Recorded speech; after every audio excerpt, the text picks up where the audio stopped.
The forgotten music box. It was a quiet Sunday afternoon when Peppa discovered something extraordinary in the attic. While searching for old toys, she found a dusty music box hidden behind some forgotten books. The music box was ornate and mysterious, with strange symbols carved into its wooden surface. When Peppa wound it up, a haunting melody began to play, unlike anything she had ever heard before. As the melody filled the attic, something strange began to happen. The air grew cold, and shadows started dancing on the walls.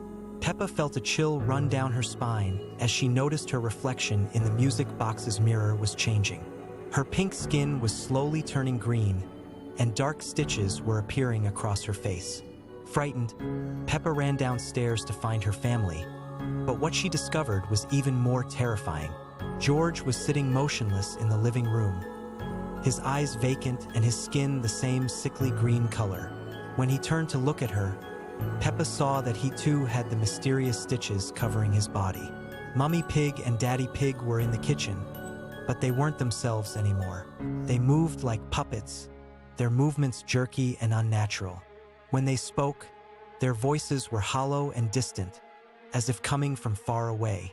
They told Peppa that the music box had awakened something ancient and powerful. The House of Horrors. It was supposed to be a normal sleepover at Peppa's house. The yellow walls that once felt warm and welcoming now seemed to pulse with an unnatural energy. As the sun set behind the hills, something sinister began to awaken within the very foundations of the Pig family home. Peppa stood in the living room, but her usual pink dress had turned a sickly shade of gray. Her eyes, once bright and cheerful, now glowed with an otherworldly red light. "Welcome to my house," she whispered, her voice echoing strangely through the rooms. "But you may never leave." The front door slammed shut behind Susie Sheep, who had come for what she thought would be a fun evening. The sound reverberated through the house like thunder, and suddenly all the windows went black, as if the outside world had simply ceased to exist. George appeared at the top of the stairs, but he was no longer the innocent little brother everyone knew. His dinosaur toy had transformed into something grotesque and alive, its plastic eyes now real and filled with malice. "Dinosaur," he said, but the word came out as a bone-chilling roar. The kitchen, where Mummy Pig once cooked delicious meals, had become a chamber of nightmares. The stove burned with green flames that cast dancing shadows on the walls. Pots and pans moved by themselves, clanging together in a rhythm that sounded like a funeral march.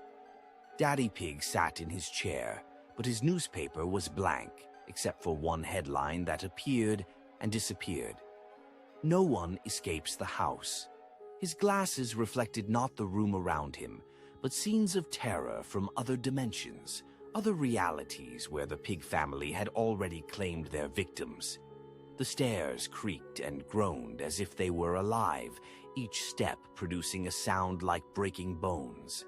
The family portraits on the walls began to change, showing the same faces but with expressions of pure evil, their eyes following anyone who dared to look. Rebecca Rabbit tried to run to the bathroom, but the hallway stretched impossibly long before her. The walls seemed to breathe, expanding and contracting like the inside of some massive beast. Door handles turned by themselves, revealing rooms that shouldn't exist. In the attic, something ancient stirred. It had been waiting for this moment, when the house would finally reveal its true nature. Chains rattled in the darkness above, and footsteps could be heard pacing back and forth, though no one was supposed to be up there. The living room television turned on by itself, but instead of cartoons, it showed only static, filled with fleeting images of terror. Occasionally, a face would appear in the snow, sometimes familiar, sometimes not, but always screaming silently. Mummy Pig descended the stairs, but her apron was stained with something dark and sticky. Her smile was too wide, stretching beyond what should be physically possible. "Dinner is ready," she announced, though no one had seen her cooking anything normal. The dining room table was set for a feast, but the plates contained things that defied description. The chairs pulled themselves out, inviting the terrified guests to sit for a meal they would never forget, assuming they survived to remember it. Pedro Pony appeared at the window, but he was outside looking in, his breath fogging the glass as he pressed his face against it. His eyes were completely white, and when he opened his mouth to speak, no sound came out, only darkness. The house itself began to shift and change. Rooms rearranged themselves when no one was looking. Doors led to different places than they had moments before. The very geometry of the building defied logic and reason. Candy Cat materialized in the corner, but her usual sweetness had been replaced by something predatory. Her claws, once hidden, now extended like razors. She purred, but the sound was more like the growl of a wild beast preparing to strike. The basement door, which had always been locked, slowly creaked open. A cold wind rushed up from below, carrying with it the scent of earth and decay. Something was calling from the depths, speaking in voices that belonged to children who had visited this house long ago. As midnight approached, the house revealed its final secret. It wasn't just haunted. It was alive. Every brick, every board, every nail had been infused with a consciousness that fed on fear and innocence. The Pig family weren't the owners of this house. They were its servants. The walls began to bleed a thick, dark substance that spelled out words in languages that predated human civilization. The message was clear to anyone who could read it. Welcome to your new home. You will never leave. You will become part of us. And in that moment, as the clock struck 12, Peppa's laughter filled every room of the house. But it wasn't the giggle of a happy little pig anymore. It was the sound of something that had been waiting centuries for new playmates to join its eternal game. The House of Horrors had claimed its newest residents, and somewhere in the darkness it was already preparing for the next visitors who would dare to knock on its door. A scary Peppa Pig episode that never made it on TV. It was a perfectly normal morning in Peppa's house, but something felt different. The walls seemed to whisper secrets that only children could hear. Peppa woke up to find her family sitting at the breakfast table, their smiles too wide, their eyes too bright. "Good morning, Peppa," said Mummy Pig, her voice echoing strangely in the yellow kitchen. Daddy Pig's glasses reflected nothing, just empty darkness. George sat perfectly still, his favorite dinosaur toy staring with painted eyes that seemed to follow Peppa's every move. At playgroup, all of Peppa's friends were already there, standing in a perfect circle. They turned to look at her in perfect synchronization, their heads moving like clockwork dolls. "We've been waiting for you, Peppa," they said in unison. The playground equipment cast long shadows even though the sun was directly overhead. The slides stretched impossibly high into the gray sky, and the swings moved by themselves, creaking a lullaby that made Peppa's skin crawl. When it was time to go home, Peppa realized she couldn't remember how she got to playgroup. The path home seemed different, longer, with trees that bent toward her like grasping fingers. Her house appeared at the end of the street, but all the windows were dark except for one.